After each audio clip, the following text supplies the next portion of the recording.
Well, good afternoon, and welcome to the Department of Energy on what has already been, but now will be an even better day, I have to say. I think, as you all know, here at the department, we are entrusted with a set of very important missions, important to the President, the Vice President, and to the American people, securing nuclear materials globally, of course, advancing clean energy for climate change reasons, advancing frontiers of science, for our entire community. And to get this job done, we keep building an outstanding team. And today is the welcoming, officially here, Liz Sherwood-Randall as our Deputy Secretary, and one who will be working closely with me, but with many of you here in the audience as well, to advance these missions. We have worked together in the past. We've worked together as well in the last year, especially on the national security side of the ledger, and it just speaks to her qualifications and her passion for our mission, and I might say a long-standing relationship that we are honored to have the Vice President here to join us, in fact, to swear Liz in today. The Vice President, he certainly knows how important our work is in these areas I've just spoken about. I would also add something that, of course, the Vice President led really the implementation of the Recovery Act, and that was a huge effort here in the department in terms of advancing clean energy and really helping to jumpstart the energy revolution that we are seeing today. And I would advertise on our website, posted 2 days ago, Revolution Now, look at it, in terms of the tremendous cost reductions that we are seeing in clean energy. I want to also add, and I would add this also from a personal point of view, both in this job and in the last several years when I was a member of the President's Council of Advisors on Science and Technology, having the opportunity to meet with the Vice President, to hear his perspectives, and the one element that I will just bring out, there's just nobody who speaks more strongly and more emotionally about the American middle class and the need to really keep those ladders of opportunity out there, and he talks about sitting around kitchen tables and how that perspective has shaped his view in terms of building up this society and building up the middle class. Please join me in welcoming the Vice President of the United States, Joe Biden.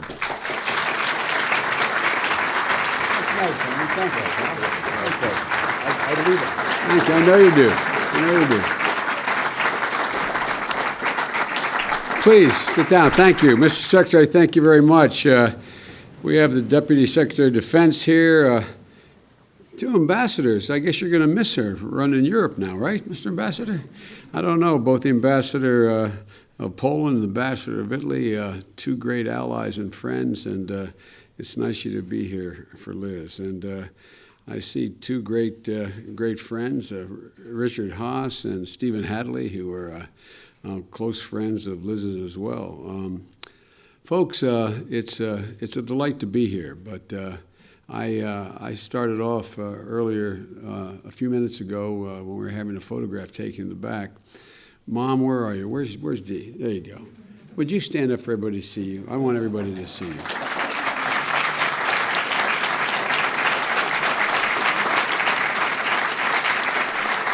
Mrs. Sherwood and Liz's dad are 2 of the finest people that I've met in my entire career. And one regret I know we all have is your dad's not here. Her dad was one of the finest lawyers of his generation, ran one of the largest law firms in the country, and was always devoted to public service. There wasn't a good thing that he wasn't involved in California and around the nation, and I just want to acknowledge all that he's done, and Mom, you as well. I also want to recognize Jeff. Doc, I tell you what, man, I've referred to a lot of ways in my years in the Senate, but I think I unfortunately was best known for commuting every day. over 8,100 round trips on Amtrak so far in my career. But Doc is a neurosurgeon with his practice in California. And talk about a supportive husband. The boys, Richard and William, have been here, and yet he's commuted back and forth from California. Now, I had to commute, but my God, you got to commute. But I think we share something in common. Everyone knows that we love our wives more than they love us,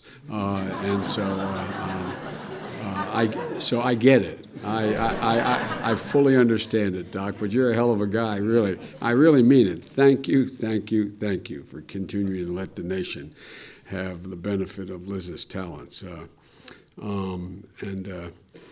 know Liz remembers those times when I'd be scrambling to get the last metro out of town, and occasionally I would, whomever the staff person was, vital staff person, I'd say, do you mind jumping the train? You can get off at Baltimore and come on back. Remember how those?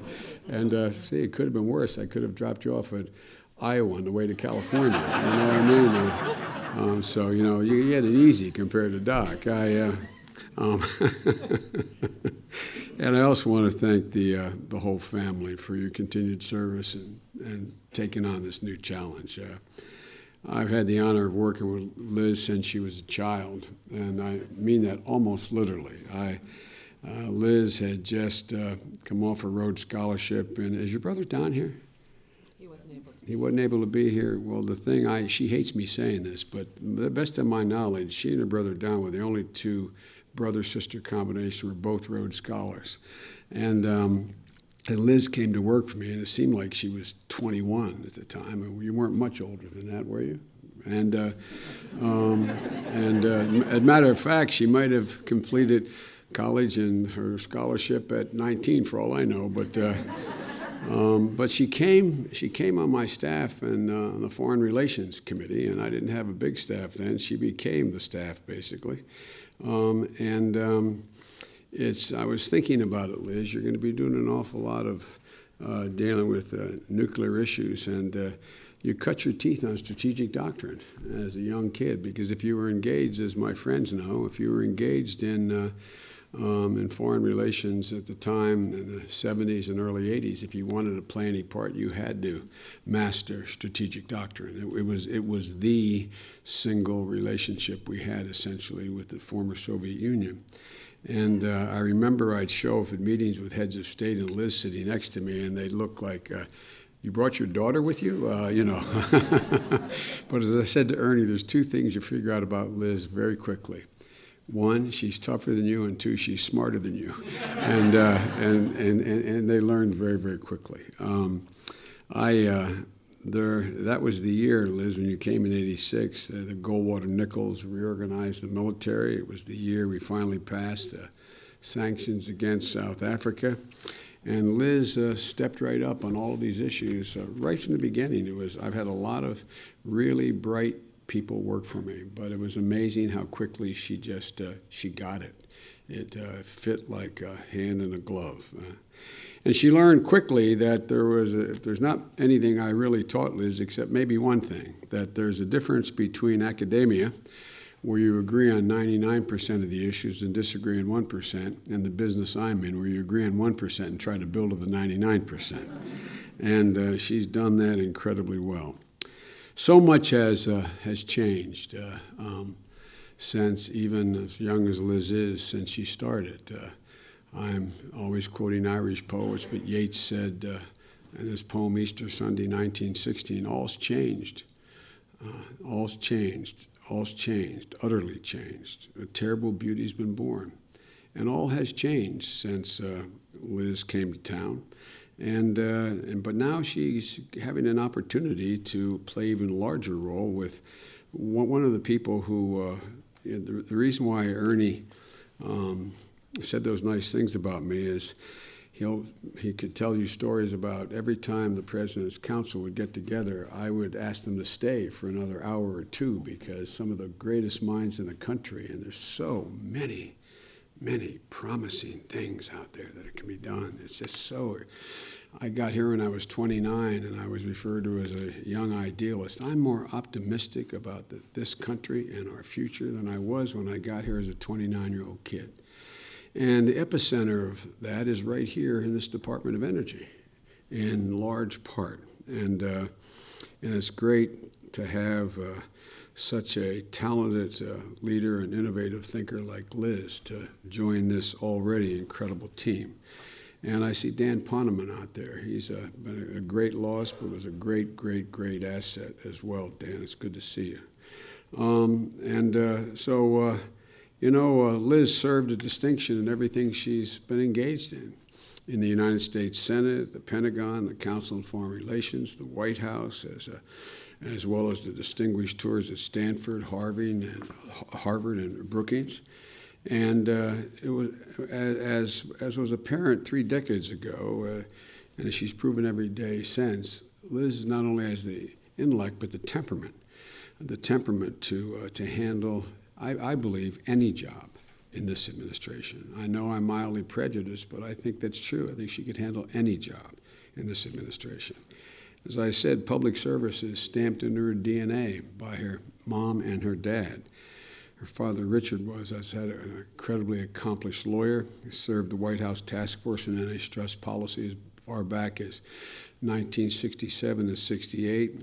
And I could say so much more about him, but I won't take the time. He'd be so incredibly proud of you, Liz. Theodore Roosevelt once said, "This country will not be a good place for any of us to live in unless we make it a good place for all of us to live in." Liz, you've already made this country better, and you've improved the circumstances of the world, and we are all grateful for it. But I'm confident that you're going to continue to do much more as Deputy Secretary of Energy. You are the perfect person to build on the achievements and all the hard work of this great department and employees that are here today throughout this agency as you maintain our nuclear enterprise, as you support our national labs, and you cultivate energy innovation. We're in the midst of a remarkable energy revolution in this country, and it's turning our energy from a strategic liability to a strategic asset. And it seems to me, Mr. Secretary, this gives us room now to do what we should have been doing all along, invest even more in alternative energy. We have the luxury of being able to do so much more now. Natural gas is considerably cheaper in North America than it is in Europe, and considerably cheaper than it is in Asia. One of the reasons why so many manufacturers are coming back to the United States, and foreign investors view the United States as the best place in the world to invest. And energy has a significant a significant reason for that. So Liz, I'm absolutely confident you're going to continue the good work of this agency and even raise the bar beyond what it already is, and it's pretty darn high. So with your permission, Mr. Secretary, I'm now going to swear in your new deputy. And if the family would come up, please. I don't know, can we pull that down for them to come up? And what we're going to do is, we'll all move in the middle.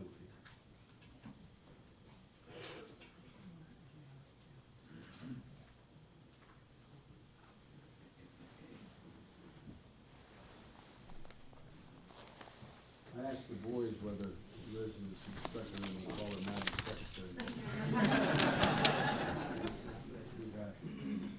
Whether these boys was counting his mother and father.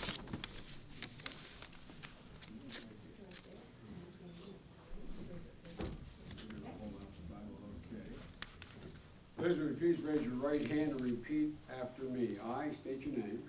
I, Elizabeth Sherwood-Randall, Do solemnly swear do solemnly swear that I will support and defend the Constitution of the United States that I will support and defend the Constitution of the United States against all enemies, foreign and domestic, against all enemies, foreign and domestic, that I will bear true faith and allegiance to the same, that I will bear true faith and allegiance to the same, that I take this obligation freely, that I take this obligation freely, without any mental reservation or purpose of evasion, without any mental reservations or purpose of evasion, and that I will well and faithfully discharge and that I will well and faithfully discharge the duties of the office upon which I'm about to enter.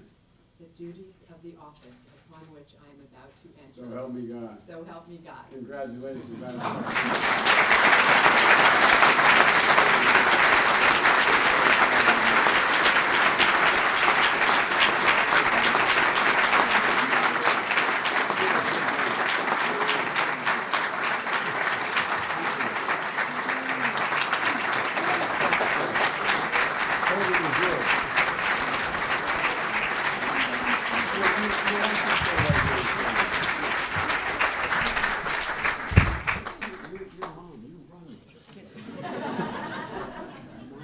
Please sit down. My house, mom's rule. I don't know Yep. about the rest. Have a seat.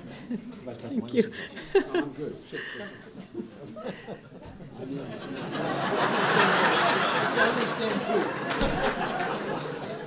All right, we're both standing.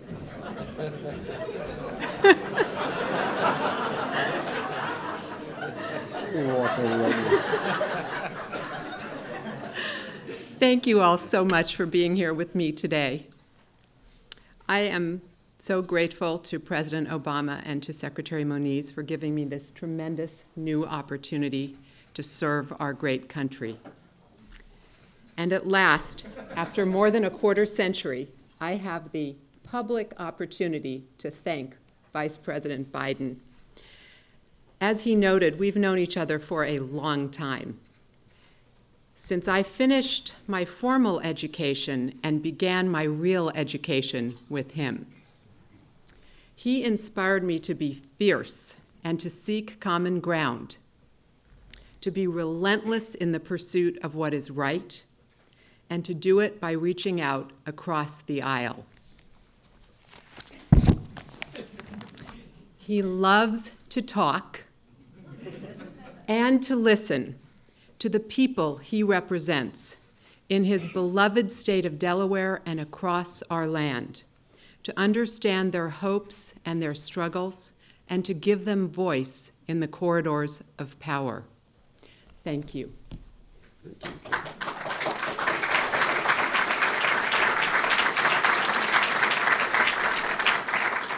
As he noted, I was raised by Dee and Dick Sherwood to ask one question every day: how can I make a difference?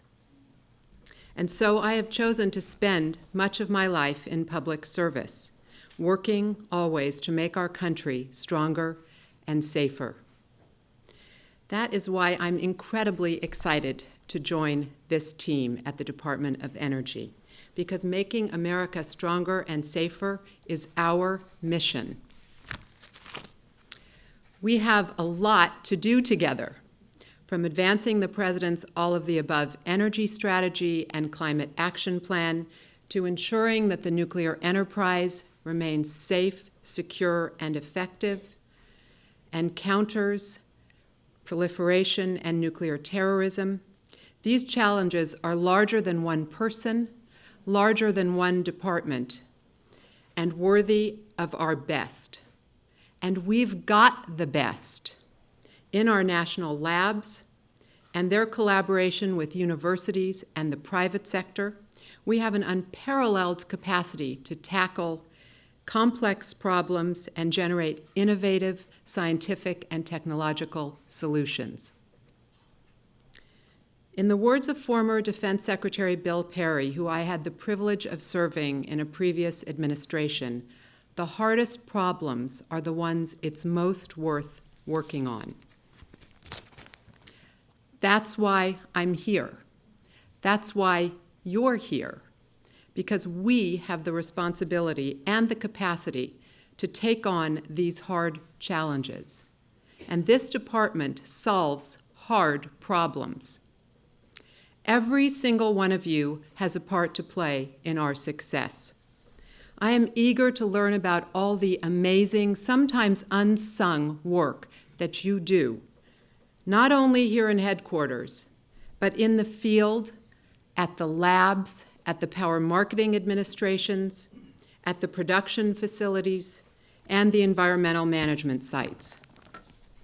Just this morning, I had the opportunity to visit our Emergency Operations Center here in the basement of this building, where our nuclear and energy response teams are working literally night and day to keep us safe and make our nation more resilient. Over the coming weeks and months, I'll be meeting many of you, and indeed I know some of you are watching today as we're live streaming this ceremony.